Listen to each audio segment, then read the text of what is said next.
U-Boot-Jagd is Battleship in 3D, or Schiffe versenken in German. This fascinating game from 1975 features an astounding amount of cardboard pieces to build your own submarine simulator. Yes, it is a war game and therefore has been frowned upon in Germany in the 80s and 90s, yet if you compare it to modern computer games like Counter-Strike or World of Tanks or other stuff, it's quite harmless and it's a lot of fun.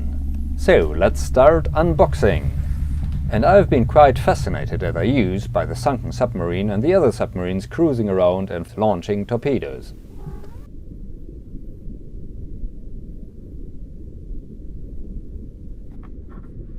Then we have the sea surface with the numbered squares for the ships and the torpedo tracks, the harbor of the red team in this case, and the surface part reminds of the basic battleship grid. The more interesting parts are the depth layers for the submarines. They're 100 meter, then we have one for 200 meters, and finally we have the last one with 300 meters, which is also the bottom.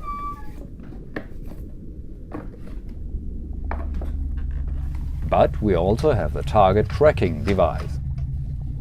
Again, for each depth 100, 200 and 300 meters there is one plate. Each plate has holes punched into it. And then, of course, we have the torpedo targeting device, which you have to flip with your finger. Now, let's construct our game board. At first, we are inserting the walls.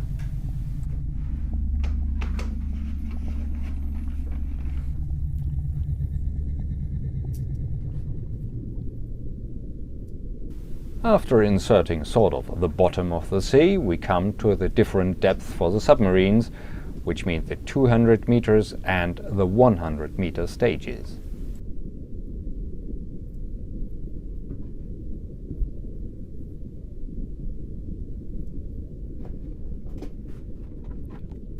Same for the other side, for the submarines of the other player.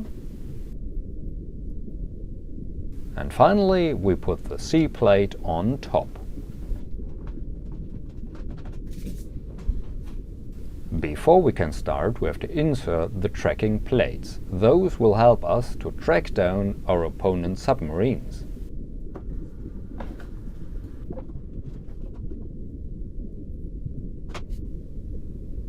Now it's time for the ships. All ships are placed in the harbor.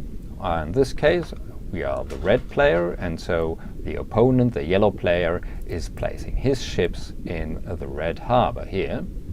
You could also switch it, of course. And after that we are putting the submarines into place. Don't forget to put in the mine, which is quite a nice addition. If a ship runs on a mine, then it of course will explode as a little bonus boom. All submarines are in place now.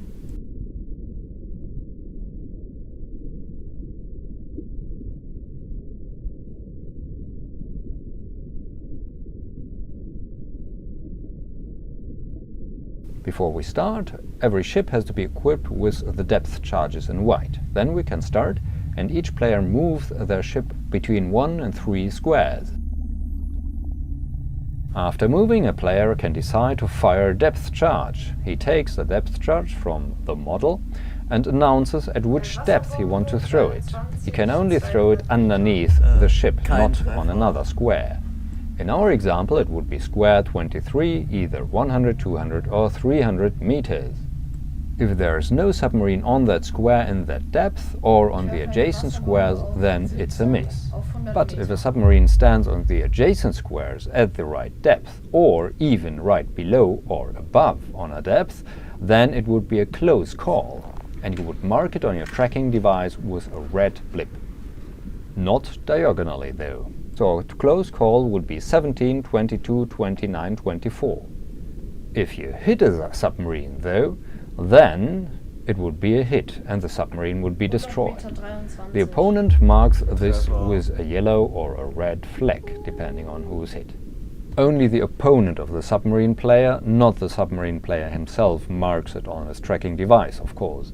A ship having depleted its depth charges has to return to the harbor where it can rearm.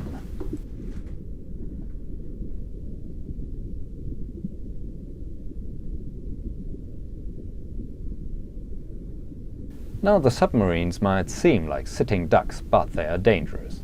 If a submarine stands on the same torpedo track like a ship, they can fire a torpedo.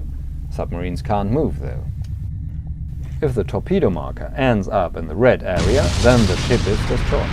Be careful though, when you are firing a torpedo, you are giving away that at least one of your submarines is standing on that torpedo track, so it's easier for your opponent to track down your submarine. All in all, U-Boot-Jagd adds a very nice touch to your basic Schiffe versenken or Battleship game, and the board game consists of very nice parts. There is a science fiction version as well out there, which is called just Battleship, but that's quite different in every respect. It's more like a space battle simulator. More on that maybe later. So, thank you for watching, have fun playing board games, and see you later.